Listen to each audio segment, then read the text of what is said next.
pala ang dahilan ng traffic dito sa Naga Road. Yung ilalim nito butas.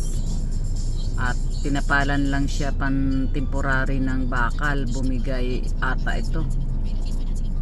So hindi kayang daanan ng malalaking sasakyan. Kaya ang kaya lang yata yung motor at saka bike. So ayan, traffic na naman kami. Okay. Got yarn talaga. Ayan, nilagyan na ni sir yung butas, kaya pala gravity siya. See, ganon yarn ang Pinas. Nakakatakot Mukhang nakakatakot, maplatan pa tayo ng gulungan. Yan, thank you kuya. Walang katapusan ng traffic dito sa atin sa Pinas. Kahit saan may traffic. Yan.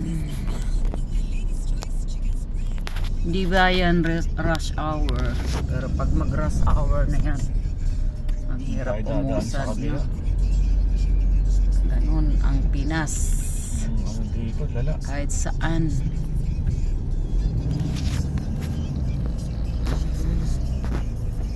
Huwag ka masyadong ma-extend. Hindi